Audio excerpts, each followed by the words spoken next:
Happy New Year. And for those who think that sounds strange, this is the new year of the church calendar. And this is that time where the new year starts again, and we get the opportunity to step into it with this season. And it's important for us to realize that this is not the season of Christmas, despite what culture and everything around us says. This is, in fact, the culture of Advent, which means this is the culture, this is the season of us waiting for Christmas. Christmas starts December 25th and continues 12 days from there to the day of Epiphany on January 6th. This is a time of waiting. This is a time of longing. This is a time of holding on, to the point where in the old church they would not celebrate or they would not speak of joy or of Merry Christmas until it came to December 25th, because this was a time of reflecting and of thinking. It was not a time of celebrating.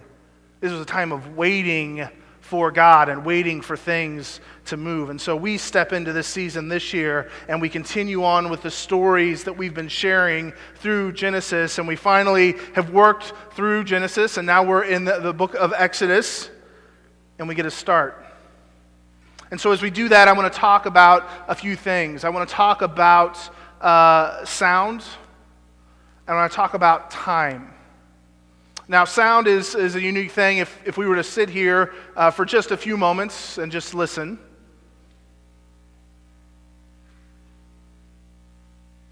we hear a slight buzz from the speakers. We hear a kid talking to us. We hear some paper rustling, people adjusting in their seat. And so there is that noise that is around us. If we're at home and in our house, we might hear the refrigerator, the appliances buzzing, the washing machine turning over. Or if you have kids are great at making noise. But there's another kind of noise that when it becomes organized, when it becomes structured, it can become music. My mom was a piano teacher, and so throughout my growing up, we always had piano lessons that came through the house. And so they started from as early as 3 or 4 years old, and they would go all the way up to people who were adults, who were wanting to play or who had played before and were coming back and doing it again. And there were some times where from that room came noise.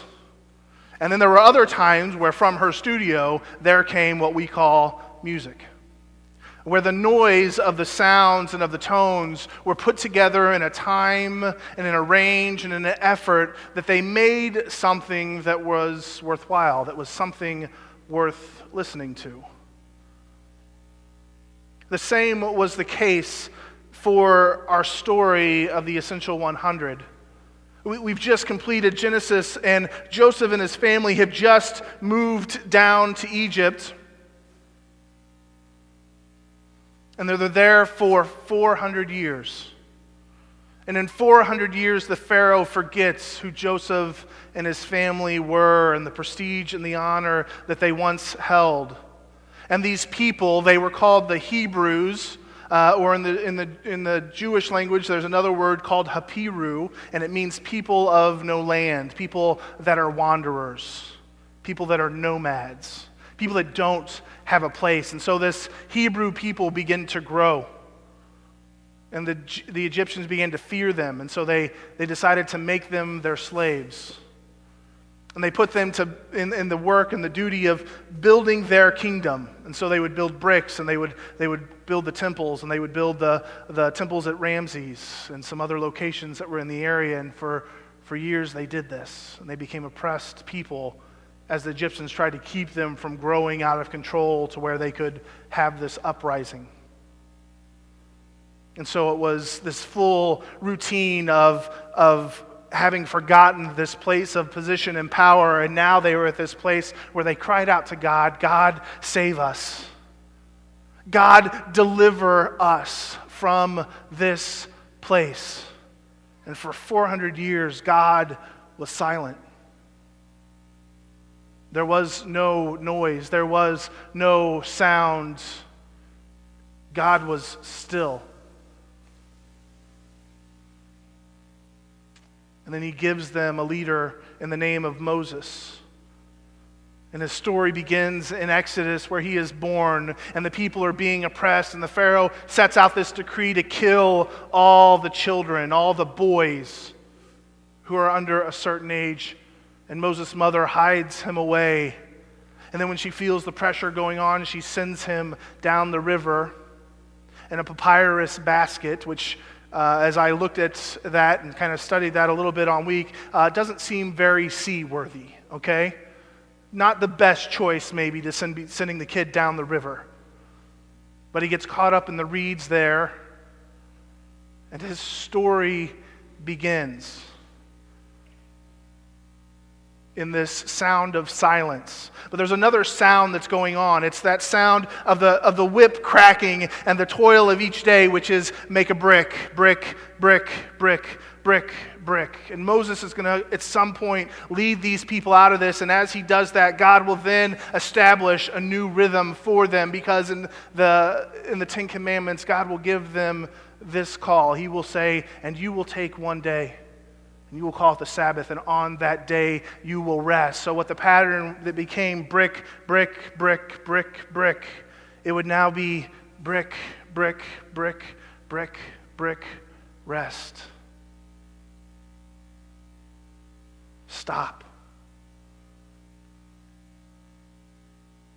And if we're honest, the reality of our life is day in, get up, get breakfast, get a shower, go to work, come home, get dinner, get the kids taken care of, deal with the bills, whatever fights need to get dealt with, whatever fires need to put out, go to bed, collapse into the bed, get up the next morning, eat, shower, sleep, go to work, get home from work, over and over and over and over again. And we have put ourselves back in Egypt. And God says, stop and rest. It's the value of time. The Creator who has started this story,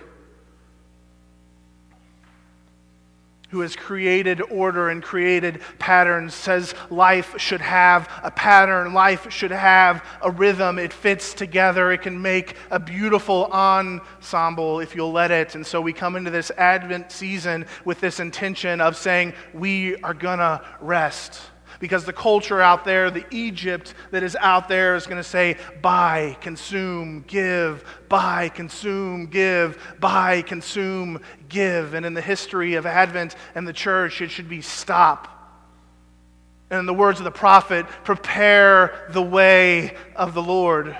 Now, this isn't out there in the world setting up things and setting up tracks and signs and stations that people can come to, but it is that realization that we must stop and prepare.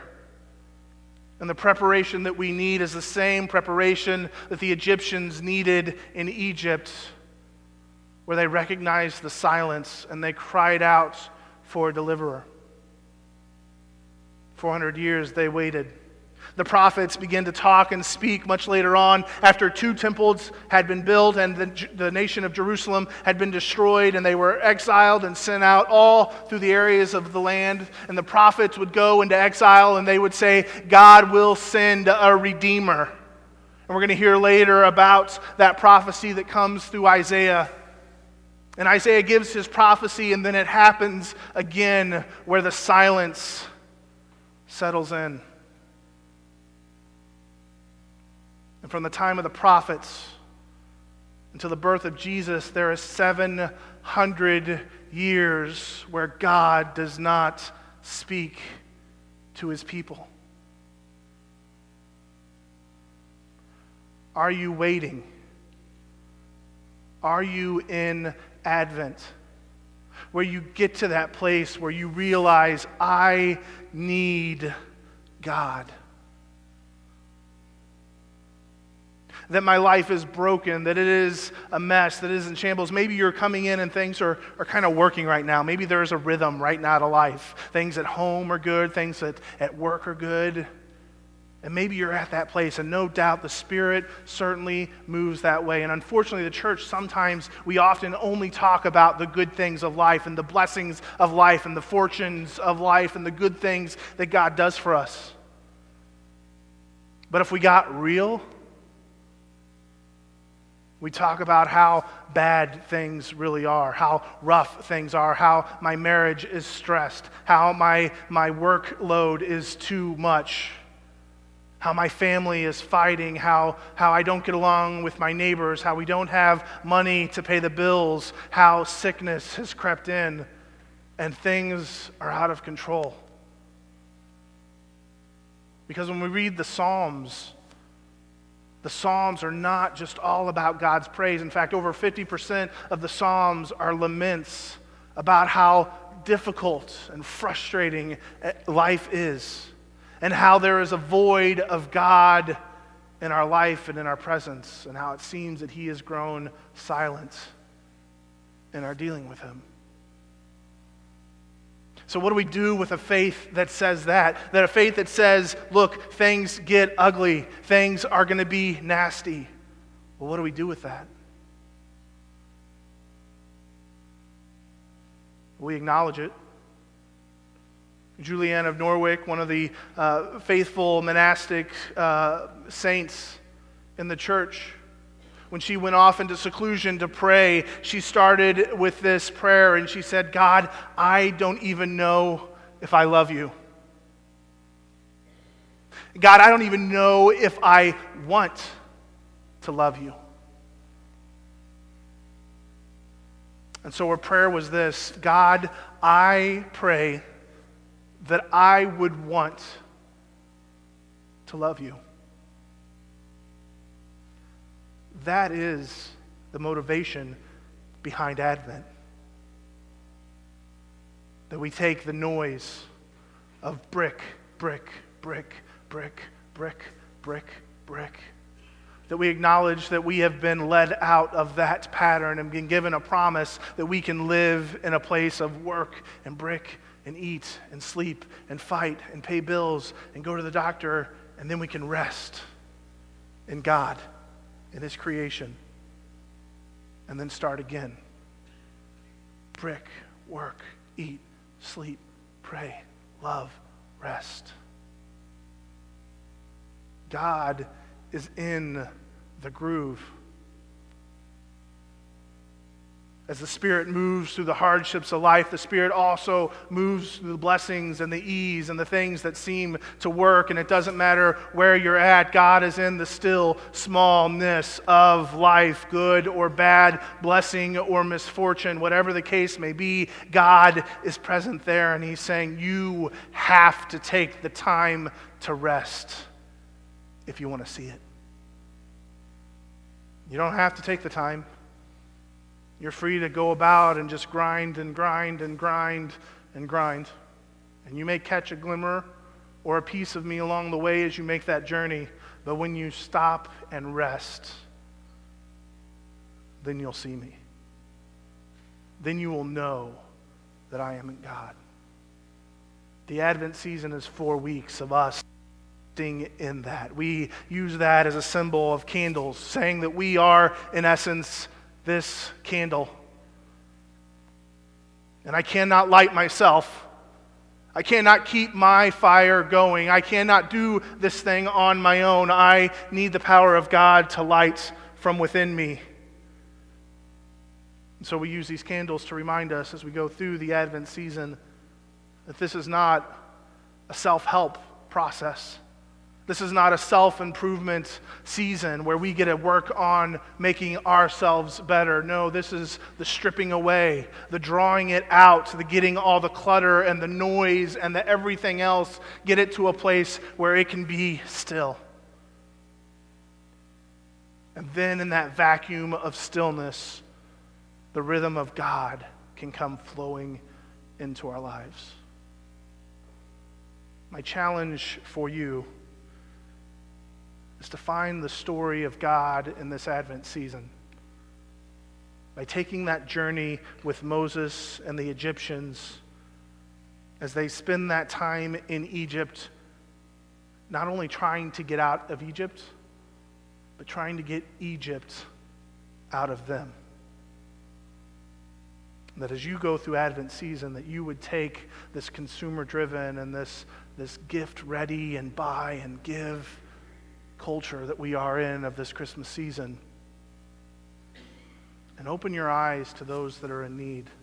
And you may be the very one that is in need the most. And say, God, I want to love you.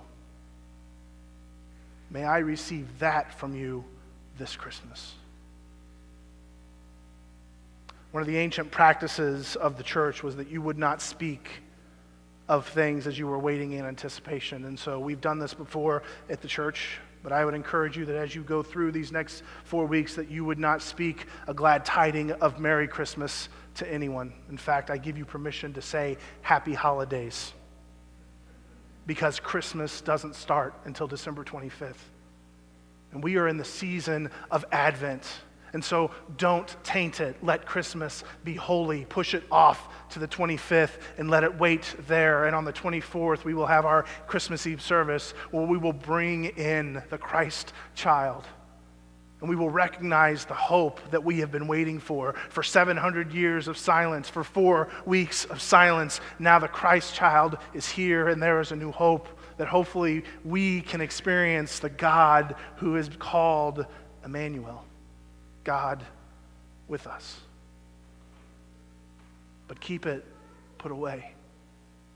Don't let it come exploding out. And as that day arrives and shows up, there will be a joy, there will be a hope, there will be a peace, there will be a love that flows from within if you have sat in that silence and realized who God is. And that rhythm has swelled within you. Would you please stand and join me in prayer?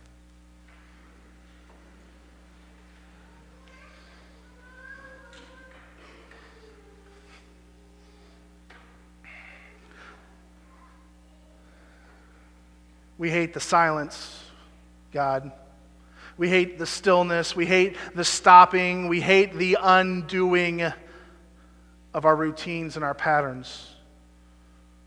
Because sometimes when we stop, we feel like we're not doing anything. We feel like things are out of control if we're not tending to them or dealing with them or chasing after them.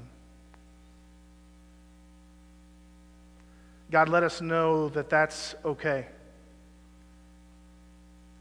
That those things will wait for us. Or maybe that we'll get to that point where we realize that those things aren't worth doing. God, we want to love you. Help us to do those things that allow us to create the rhythm and the pattern of our life so that we can experience that want.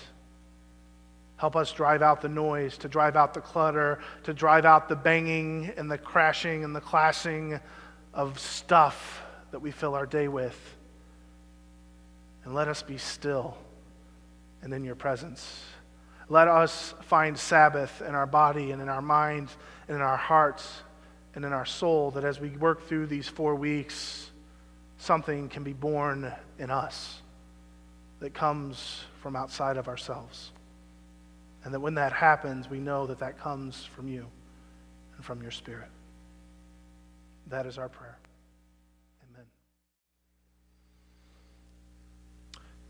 Whether you're in the valley or whether you're on the mountain, whether your life right now is clean or if it feels dirty and jumbled, remember the Jesse tree, a tree that was the heritage of Jesus' lineage, that is full of prostitutes and liars and sinners and backstabbers.